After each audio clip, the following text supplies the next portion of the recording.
월요일 날 세게들 한번 해주시기 바랍니다. 자, 북핵 실험 속 여야의 행보가 굉장히 달라지고 있습니다. 오늘 9월 첫 정기국회가 이제 열려서 진행이 되고 있는데 오늘 자유한국당만 보이콧을 했죠. MBC 김장겸 사장 체포영장 발부로 인한 보이콧에서 이제 북핵 문제가 터졌으니까 안보는 뭐 챙기겠다. 그 상임위에 나가겠다. 다만 다른 그 국회는 모두 보이콧하겠다 이렇게 나왔어요. 명분이 있나요? 사실요 보이콧이라든 게요 이런 게 참여하게 되면은 들어갈 땐 마음대로 들어가지만 나갈 땐 마음대로 나가는 게 아닙니다. 힘들어지죠. 네, 그렇기 때문에 항상 퇴로를 열어놓고 시작하는 게 이제 보이콧인데 네. 이번에 보이콧의 명분을 살펴보면은 체포영장을 거둘 때까지 이제 하겠다라는 것이었는데 문제 체포영장이라는 거는 실제 출석하면 소멸됩니다. 그렇죠. 그렇기 때문에 지금 오늘 이제 보이콧한다고 했지만은 내일 이제 김장겸 사장이 출석하게 되면은 네. 체포영장이 소멸되게 되는 거니까 결국 시작할 때부터 단기간밖에 될 수 없는 그런 보이콧이었기 때문에 저희 바른정당에서 사실 어제 이걸 갖고 최고위원회의를 하면서 보이콧에 동참할지를 논의했지만은 굉장히 실효성이 적다. 네. 그리고 뭐 다 알다시피 퇴로가 뻔히 보이는 이런 보이콧에 어떤 국민이 진정성을 뭐 믿어주겠느냐라는 취지에서 저희는 동참하지 않기로 사실상 결정했습니다. 김수민 평론가께서 어떻게 보세요? 그 명분이야 뭐 자기 당에서 세우기 나름인 건데 네. 이게 한번 시작하면은 쉽게 끝을 낼 수가 없는 거거든요. 그렇죠. 네. 그리고 이제 안보 관련 상임위만 한정적으로 참여하겠다. 네. 지금 제1야당이 된 지 얼마 안 돼서 그런지 이렇게 투쟁을 하면 과연 명분이 있을까? 궁금증이 있고 그리고 안보 관련이라고 했을 때 안보가 굉장히 중요하다고 생각해서 그쪽에만 참여한다고 하는데 안보에는 뭐 이게 농담처럼 들릴 수 있겠지만 식량 안보도 있습니다. 그러면 농림수산식품위원회 상임위 활동을 하겠다는 건지 묻지 않을 수가 없고 하려면은 전면적으로 보이콧하는 게 낫지 않을까 그렇게 생각이 드네요. 근데 어쨌든 그 MBC와 관련된 자유한국당의 입장은 굉장히 그 강경한 것 같아요. 뭐 김성수 민주당 의원이 인터뷰에서 이런 얘기를 했던데 김장겸 사장이 평소에 내가 무너지면 한국당이 무너진다 이렇게 얘기를 했었다고 그러더라고요. 그만큼 또 거꾸로 자유한국당 입장에서도 어떤 MBC에 대한 문재인 정부의 공영방송 정상화라는 표현으로 지금 진행되는 여러 가지 그 조치에 대해서 굉장히 강하게 반발을 하고 있거든요. 네. 사실 그러니까 이게 따지고 보면요. 지금 이 김장겸 사장이라는 분은 또 따지고 보면 6개월밖에 안 됐잖아요. 그러다 보니까 사장 된 지는 그렇죠. 임기에 대한 부분을 이제 자유한국당은 지적하고 있는 것이고 네. 다만 이제 그간의 노동 관련해서 있었던 어떤 위법 사항들을 지적하면서 이제 노동청에서 들어가게 된 것인데 사실 큰 어떤 틀에서는 공영방송 정상화라는 틀을 내세우는데 오히려 그 수단이라는 것은 좀 노동에 관련된 부분이기 때문에 지금 그 불일치 그리고 이런 전제가 없는 일이기 때문에 그 점을 지금 자유한국당이 지적하는 것으로 보이는데 사실 바른정당 입장에서는 그래서 대안으로 내세운 게 뭐냐면은 지금 여당이 야당 시절에 제안했던 방송법 개정안 그건 네. 결국 공영방송 사장을 선출하기 위한 어떤 새로운 방식을 만들자라는 것에 대해 가지고 제안하고 있는 것인데 문재인 대통령께서 이제 방통위 업무보고를 받으시면서 이거 원래 야당 시절에 제안했던 안을 재검토하라고 지시하셨기 때문에 오히려 지금 집권하고 나서 지금 여당이 말이 바뀐 모양새도 있기 때문에 자유한국당은 뭐 양비론이 될 수도 있겠지만은 이 부분을 공히 지적하고자 하는 부분이 있습니다. 근데 어떻습니까? 네, 그 지금 뭐 김장겸 사장은 자기가 첫 번째 도미노다. 네. 내가 쓰러지면 다 쓰러지는 거다. 여기서 그냥 물러서면 안 된다. 이렇게 신호를 보낸 거고 글쎄요 어디까지 살아남을지 모르겠지만 행여나 있을 수 있는 퇴진 후까지 고려한 것이 아닌가. 정치적으로 운명 공동체가 되겠다고 하는 자유한국당과요. 네, 그래서 좀 노골적인 시도라고 보여지고요. 이제 정부나 여당 입장에서는 이게 이제 정치보복 프레임이나 이런 쪽에 갇히지 않으려면 네. 여당 추천, 야당 추천 이렇게 수를 명시해 있는 그런 법안에서 틀을 벗어나서 공영방송의 독립성과 그리고 국민들이 공영방송에 참여할 수 있는 틀을 종합적으로 고려한 네. 다양한 이해 당사자들이 이사로 참여하거나 이런 법안들을 새로 좀 고민을 해야 될 타이밍이 아닌가 그런 생각이 듭니다. 어쨌든 그 선거 전에 당시 민주당이 냈던 공영방송 그 지배구조 정상화 법안 네. 이 내용대로 그대로 가지는 않겠다는 입장을 분명히 하는 것 같아요. 그렇죠. 그 부분이 이제 변화를 하는 것이고 지금 사실 여당 대 야당을 7대6으로 맞춘다 하더라도 실제 야당에 국민의당 몫이 포함되어 있기 때문에 네. 실질적으로 정치 성향이나 뭐 이런 걸 굳이 분류하자면은 예. 여당이 분리할 것은 없는 법안입니다. 그렇지만 지금 이 상황에서 그런 자기들이 이제 야당 시절에 발의했던 법안을 지금 와서 개정하려고 하는 것은 이제 뭐 결국 당선되고 나니까 생각이 좀 바뀐 거 아니냐. 결국에는 여권으로서의 방송에 대한 우월적 지위를 좀 활용하려는 것이 아니냐라는 비판에서 벗어나긴 좀 어려울 것 같습니다. 그 부분은 문재인 정부에서 깊게 수긍을 해야 될 대목 같고요. 이게 네. 특별다수제 부분이 이제 여당 쪽에서 추천위원회 다수를 점하고 있는 동시에 3분의 2 이상 예, 동의를 얻어야 뭐 선출할 수 있다 이렇게 돼 있는데 그렇죠. 이걸 가지고 이제 사실은 뭐 이렇게 되면은 국회에 빗대면은 국회 선진화법 그렇죠. 같은 것이요. 그래서 그런 면이 있네요. 이도 저도 안 되니까 이거는 문제가 있다라고 문재인 대통령이 지적을 한 건데 근데 예. 그 틀을 벗어나서 방송사 내에 종업원들의 어떤 의견들을 담을 수 있는 그 틀이라든가 그리고 방송사 외부의 국민적 통제라든가 이것들을 다시 새로 예, 고민할 수 있는 그런 틀로 바꿔나가야 될 것 같습니다. 아예 여야가 대립하는 구도를 떠나서 네. 국민이나 방송 종사자들이 실제로 그 참여할 수 있는 그 지배 구조를 만들자 이런 의견이신 것 같은데요. 아니 근데 저는 진짜 궁금해서 언론이게 네. 한번 여쭤보고 싶은 게 진짜 사장 선임하는 게 그렇게 어렵습니까? 이렇게 중립적인 인사를 추천하면 이제 다 되는 일일 텐데 지금의 아니, 이 그렇죠. 방송법 그러니까 구조 하에서 지금 이제 뭐 여든 야든 또는 국민이든 방송 종사자든 간에 중립적이고 언론의 본연을 지킬 수 있는 인사를 추천해서 그 사람이 사장이 되면 다 되는 거죠. 그러니까 네. 뭐 우리는 이제 민영 방송이기 때문에 잘 모르겠는데 그러니까 사실 이제 그 원래 원안대로 갔을 때 이제 3분의 2의 특별 다수라는 게 사실 상식적인 인물이면 야당이 그렇다고 해서 뭐 정치 성향 때문에 거부하고 이럴 수는 없는 거거든요. 그런데 그걸 거부한다는 뭐 것은 과거에는 네. 그야말로 벼랑 끝까지 가는 그 대결이 있었고 사실은 그 공영방송 사장에 대해서 뭐 체포영장까지는 아니더라도 사퇴 압박이 강하게 됐던 게 뭐 처음이 아니잖아요. 예. 뭐 이렇게 전 뭐 방송 언론 종사자 입장에서 이렇게 방송이 자꾸 정치의 대상이 된다는 거에 대해서 안타깝게 생각을 합니다만은 뭐 저희 회사 얘기가 아니니까. 근데 김장겸 사장이 지난 대선 때 당시 안철수 후보에게 MBC가 뭐 도와줄 일 없냐 뭐 이렇게 접촉했던 사실이 있다 뭐 이런 얘기가 나오더라고요. 바른정당도 뭐 고위 관계자를 만났다 이런 얘기도 있는 것 같아요. 뭐 사실 언론사 사장 입장에서 뭐 예를 들어 대선 토론회도 주최하고 이러다 보니까 뭐 단순히 그냥 뭐 불만사항 없냐 이렇게 접촉한 건 모르겠지만은 혹시라도 이것이 이제 방송권 개정에 따른 본인의 거취와 연계되어 가지고 네. 사실상의 로비 편의를 제공해서 로비를 하겠다는 의도가 있었다 그러면 이거는 그 자체로 굉장히 문제가 있는 부분이라고 봅니다. 저는 지금 제기되어 있는 어떤 노동청에 제기되어 있는 노동 관련 어떤 불법 행위보다도 이런 부분이 있다면 오히려 김장겸 사장이 회사 운영이 있어가지고 공정성을 지키지 못했다는 비판의 근거가 될 것으로 보이는데 아직까지는 이게 뭐 실명으로 이렇게 나오고 이렇게 하는 단계가 아니기 때문에 저도 당에서 이런 내용이 있었는지 파악을 해봤는데 아직까지 바른정당에서 누가 이런 걸 들었다는 것이 파악이 잘 안 되고 있습니다. 아, 그래요? 예. 그럼 아직까지는 뭐 국민의당에 대한 얘기로 한겨레 보도였는데 네. 내용 자체를 우리가 뭐 정확하게 무슨 녹취가 있거나 그런 게 아니기 때문에 네. 좀 지켜보긴 해야 될 것 같은데 MBC 입장에서는 또 이런 얘기가 나온 게 좀 고민스러울 것 같습니다. 이게 국민의당 입장에서도 좀 앞으로도 계속 고민이 될 문제인 게 네. 국민의당이 지난 총선 끝나고 나서 바로 어떻게 보면 여당 쪽 입장에서 좀 포섭의 대상이 된 측면이 있어요. 그렇죠. 예, 그래서 의장 선거부터 시작해서 그리고 안종범 씨 수첩에도 나오는 내용인데 한쪽으로는 보수대연합에서 MB랑 손을 잡고 한쪽으로는 박지원, 김종인 등등 협치의 네. 대상이다. 네. 네, 그런 시도들이 있기 때문에 특히나 이제 지난 대선 같은 경우는 자유한국당이 몰락을 한 이후에 문재인 대 안철수 구도에서 그러면 안철수 후보는 보수 후보가 될 수도 있지 않나 이런 생각들을 또 했겠죠. 그래서 이렇게 뭐 비단 MBC뿐만 아니라 이건 확인을 해봐야 되겠지만 여러 세력 쪽에서 특히 보수층에서 국민의당 쪽에 접촉할 앞으로도 그럴 가능성이 남아 있고 이거를 국민의당이 어떻게 극복을 할 것이냐. 앞으로 놓여진 문제까지 예고하는 게 아닌가 그런 생각이 드네요. 그 당시에 영호남의 연대 뭐 이런 명분까지 내세우면서 얘기하는 네. 것들이 있었죠. 홍준표 대표가 이거 뭐 관련된 얘기입니다만은 오늘 의원총회에서 이런 얘기를 했어요. 광우병 사태 후에 그 이명박 정부 초기 얘기겠죠.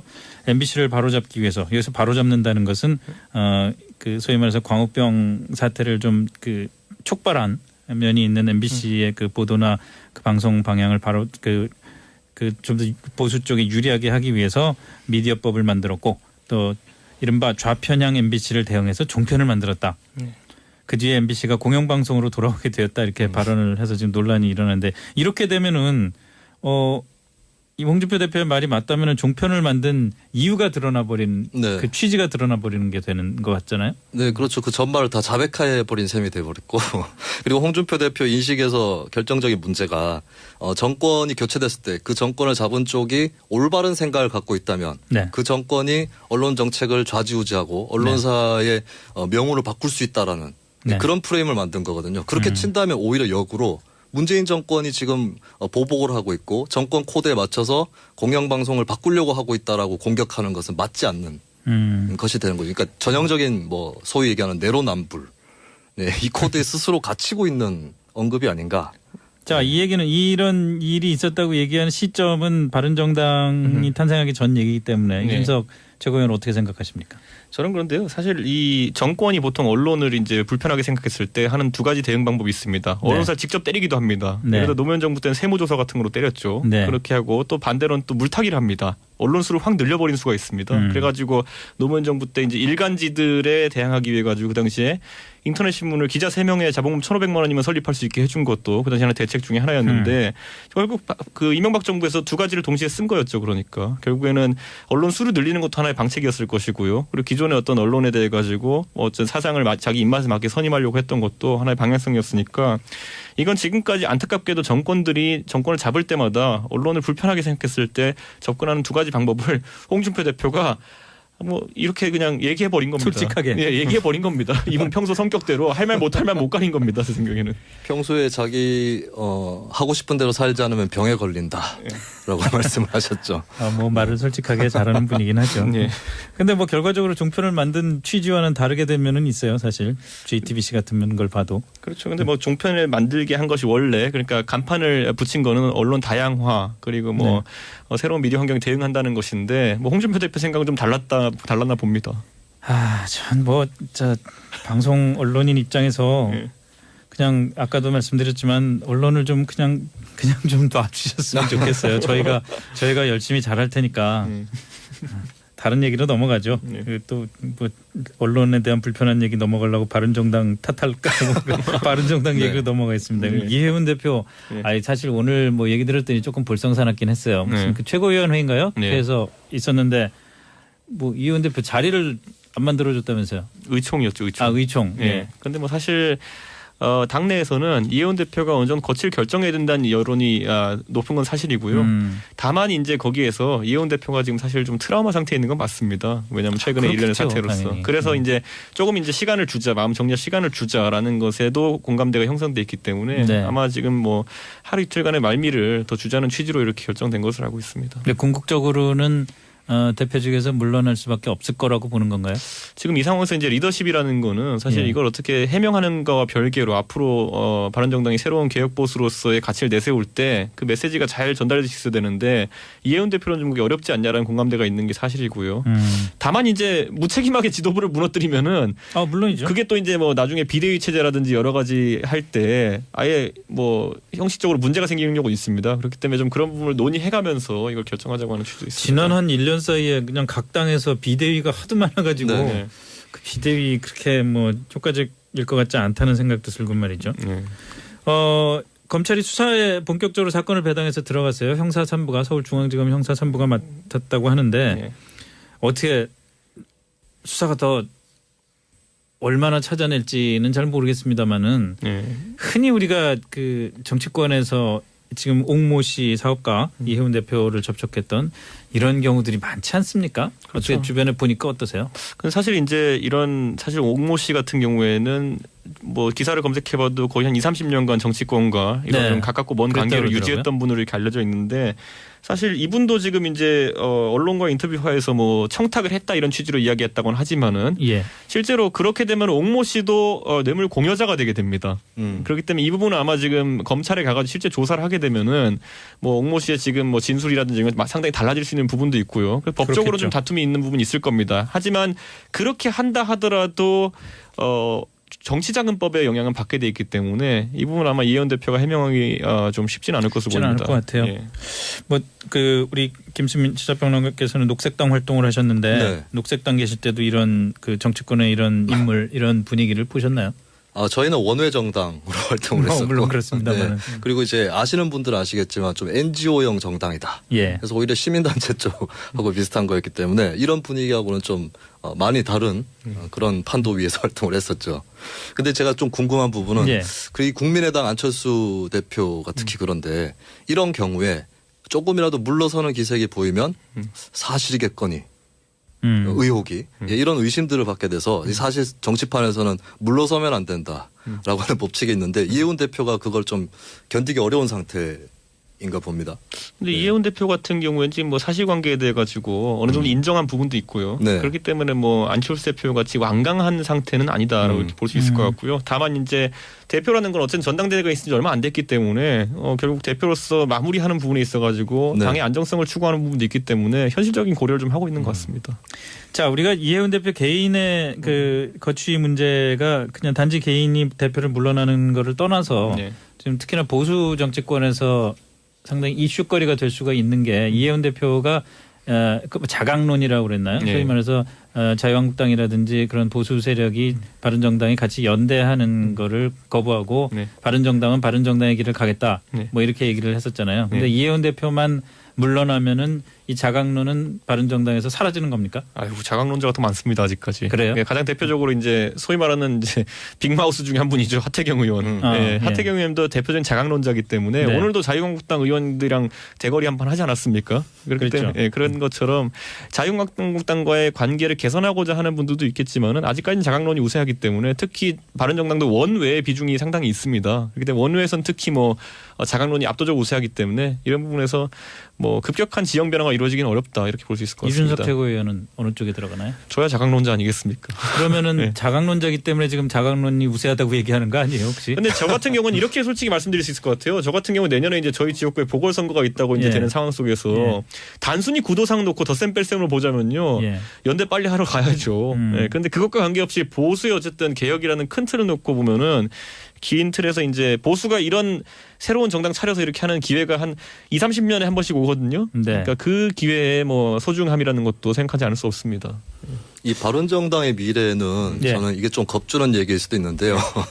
바른정당이 처음 출범할 때 보수신당, 네. 개혁보수신당 이런 이름으로 이름도 그렇게 개보신당. 지어가지고 했었죠. 갔죠. 예. 이 바른정당의 미래에 대해서 많이 참고할 수 있는 거는 예전에 있었던 노회찬 심상정 의원이 있었던 진보신당입니다. 네, 예. 진보신당도 독자파와 통합파의 그랬죠. 갈등으로 굉장히 오랫동안 기간을 보냈었고 결국에는 이게 좀 물론 바른정당은 그 당시 진보신당보다 훨씬 큰 정당이지만 네, 지금 자강론이 우세하다고 했지만 네, 어떻게 보면은 시간이 지나서 자칫하면은 통합론이 더 우세해지는 네, 그런 패턴이 있어요. 그러니까 그렇게 될 거라고 얘기를 드리는 게 아니라 구조적으로 네, 물리학적으로 정치 물리학적으로 그런 부분이 있는데 저는 그걸 흥미롭게 지켜보고 있습니다. 이해운 대표가 네. 그 물러나지 않은 분한테 이러긴 뭐하지만 만약에 물러난다면은 예. 김무성 전 대표를 비롯해서 그 소위 그 통합에 대해서 관심을 가진 분들이 예. 좀 더 활발하게 움직이지 않겠어요?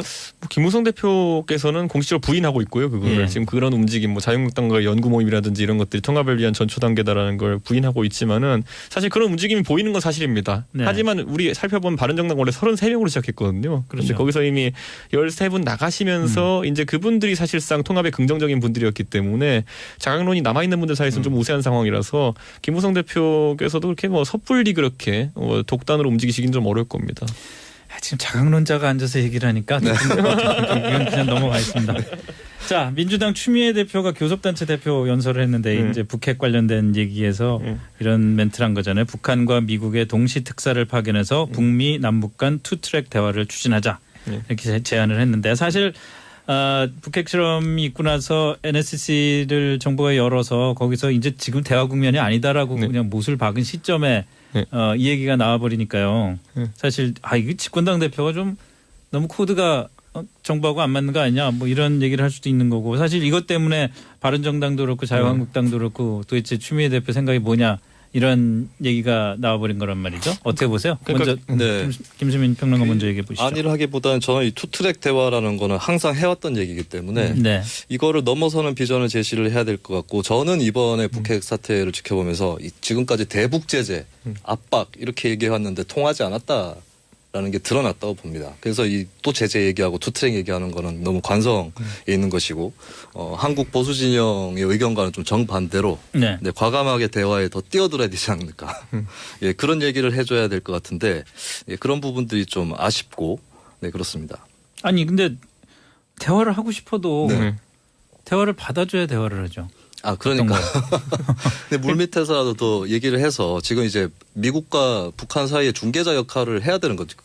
해야 되는 거거든요. 그거를 하지 않고 뭐 그 다른 방법이 없다고 생각을 합니다. 그러니까 결국에는 정부의 어쨌든 정책이라는 거는 신뢰도가 중요한 것인데 지금 이제 레드라인이라는 얘기 나왔잖아요. 그 레드라인이 ICBM 플러스 핵인데 도달했다는 분석이 우세한데도 불구하고 지금 이제 대화 그러면은 레드라인 넘으면은 다들 뭔가 다른 게 있을 줄 알았어요. 그러니까 넘어도 대화.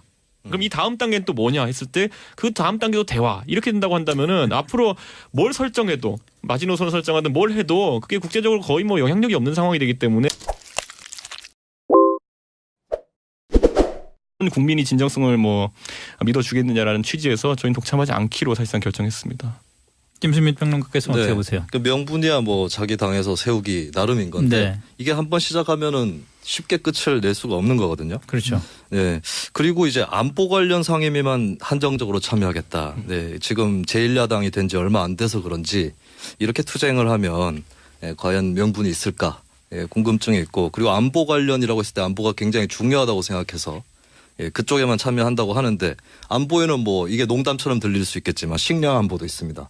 그러면 농림수산식품위원회 상임위 활동을 하겠다는 건지 묻지 않을 수가 없고 하려면은 전면적으로 보이콧하는 게 낫지 않을까 그렇게 생각이 드네요. 근데 어쨌든 그 MBC와 관련된 자유한국당의 입장은 굉장히 그 강경한 것 같아요. 뭐 김성수 민주당 의원이 인터뷰에서 이런 얘기를 했던데 김장겸 사장이 평소에 내가 무너지면 한국당이 무너진다 이렇게 얘기를 했었다고 그러더라고요. 그만큼 또 거꾸로 자유한국당 입장에서도 어떤 MBC에 대한 문재인 정부의 공영방송 정상화라는 표현으로 지금 진행되는 여러 가지 그 조치에 대해서 굉장히 강하게 반발을 하고 있거든요. 네. 사실 그러니까 이게 따지고 보면요.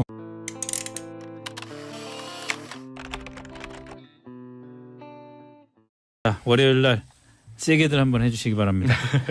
자, 북핵 실험 속 여야의 행보가 굉장히 달라지고 있습니다. 오늘 9월 첫 정기국회가 이제 열려서 진행이 되고 있는데 오늘 자유한국당만 보이콧을 했죠. MBC 김장겸 사장 체포영장 발부로 인한 보이콧에서 이제 북핵 문제가 터졌으니까 안보는 뭐 챙기겠다. 그 상임위에 나가겠다. 다만 다른 그 국회는 모두 보이콧하겠다 이렇게 나왔어요. 명분이 있나요? 사실 요 보이콧이라든 게요 이런 게 참여하게 되면은 들어갈 땐 마음대로 들어가지만 나갈 땐 마음대로 나가는 게 아닙니다. 힘들어지죠. 네, 그렇기 때문에 항상 퇴로를 열어놓고 시작하는 게 이제 보이콧인데 네. 이번에 보이콧의 명분을 살펴보면은 체포영장을 거둘 때까지 이제 하겠다라는 것이었는데 문제 체포영장이라는 거는 실제 출석하면 소멸됩니다. 그렇죠. 그렇기 때문에 지금 오늘 이제 보이콧한다고 했지만은 내일 이제 김장겸 사장이 출석하게 되면은 네. 체포영장이 소멸되게 되는 거니까 결국 시작할 때부터 단기간밖에 될 수 없는 그런 보이콧이었기 때문에 저희 바른정당에서 사실 어제 이걸 갖고 최고위원회의를 하면서 보이콧에 동참할지를 논의했지만은 굉장히 실효성이 적다. 네. 그리고 뭐 다 알다시피 퇴로가 뻔히 보이는 이런 보이콧에 어떤 지금 이 김장겸 사장이라는 분은 또 따지고 보면 6개월밖에 안 됐잖아요. 그러다 보니까 이 사장들은 그렇죠. 임기에 대한 부분을 이제 자유한국당은 지적하고 있는 것이고 네. 다만 이제 그간의 노동 관련해서 있었던 어떤 위법 사항들을 지적하면서 이제 노동청에서 들어가게 된 것인데 사실 큰 어떤 틀에서는 공영방송 정상화라는 틀을 내세우는데 오히려 그 수단이라는 것은 좀 노동에 관련된 부분이기 때문에 지금 그 불일치 그리고 이런 전례가 없는 일이기 때문에 그 점을 지금 자유한국당이 지적하는 것으로 보이는데 사실 바른정당 입장에서는 그래서 대안으로 내세운 게 뭐냐면은 지금 여당이 야당 시절에 제안했던 방송법 개정안 그런 네. 결국 공영방송 사장을 선출하기 위한 어떤 새로운 방식을 만들자라는 것에 대해 가지고 제안하고 있는 것인데 문재인 대통령께서 이제 방통위 업무보고를 받으시면서 이거 원래 야당 시절에 제안했던 안을 재검토하라고 지시하셨기 때문에 오히려 지금 집권하고 나서 지금 여당이 말이 바뀐 모양새도 있기 때문에 자유한국당은 뭐 양비론일 수도 있겠지만은 이 부분을 공히 지적하고자 하는 부분이 있습니다. 근데 어떻습니까? 네, 그 지금 뭐 김장겸 사장은 자기가 첫 번째 도미노다. 네. 내가 쓰러지면 다 쓰러지는 거다. 여기서 그냥 물러서면 안 된다. 이렇게 신호를 보낸 거고 글쎄요 어디까지 살아남을지 모르겠지만 행여나 있을 수 있는 퇴진 후까지 고려한 것이 아닌가. 정치적으로 운명 공동체가 되겠다고 하는 자유한국당과요. 네, 그래서 좀 노골적인 시도라고 보여지고요. 이제 정부나 여당 입장에서는 이게 이제 정치보복 프레임이나 이런 쪽에 갇히지 않으려면 네. 여당 추천, 야당 추천 이렇게 수를 명시해 있는 그런 법안에서 틀을 벗어나서 공영방송의 독립성과 그리고 국민들이 공영방송에 참여할 수 있는 틀을 종합적으로 고려한 다양한 이해 당사자들이 이사로 참여하거나 이런 법안들을 새로 좀 고민을 해야 될 타이밍이 아닌가. 예, 그런 생각이 듭니다. 어쨌든 그 선거 전에 당시 민주당이 냈던 공영방송 그 지배구조 정상화 법안 네. 이 내용대로 그대로 가지는 않겠다는 입장을 분명히 하는 것 같아요. 그렇죠. 그 부분이 이제 변화를 하는 것이고 지금 사실 여당 대 야당을 7대 6으로 맞춘다 하더라도 실제 야당에 국민의당 몫이 포함되어 있기 때문에 네. 실질적으로 정치 성향이나 뭐 이런 걸 굳이 분류하자면은 예. 여당이 분리할 것은 없는 법안입니다. 그렇지만 지금 이 상황에서 그런 자기들이 이제 야당 시절에 발의했던 법안을 지금 와서 개정하려고 하는 것은 이제 뭐 결국 당선되고 나니까 생각이 좀 바뀐 거 아니냐. 결국에는 여권으로서의 방송에 대한 우월적 지위를 좀 활용하려는 것이 아니냐라는 비판에서 벗어나긴 좀 어려울 것 같습니다. 그 부분은 문재인 정부에서 깊게 수긍을 해야 될 대목 같고요. 이게 네. 특별다수제 부분이 이제 여당 쪽에서 추천위원회 다수를 점하고 있는 동시에 3분의 2 이상 예, 동의를 얻어야 뭐 선출할 수 있다 이렇게 돼 있는데 그렇죠. 이걸 가지고 이제 사실은 뭐 이렇게 되면은 국회에 빗대면은 국회 선진화법 그렇죠. 같은 것이요. 그래서 그런 면이 있네요. 이도 저도 안 되니까 이거는 문제가 있다라고 문재인 대통령이 지적을 한 건데 근데 예. 그 틀을 벗어나서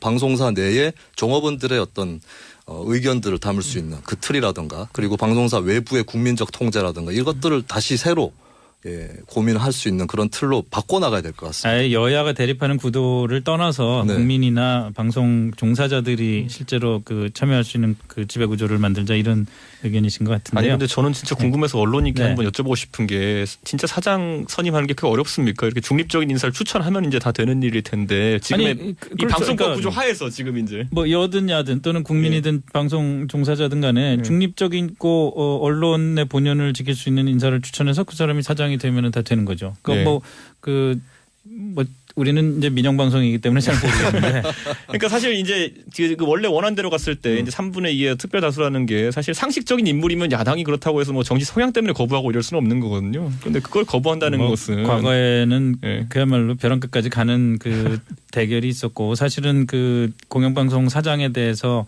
뭐 체포영장까지는 아니더라도 사퇴 압박이 강하게 됐던 게 뭐 처음이 아니잖아요. 예. 뭐 이렇게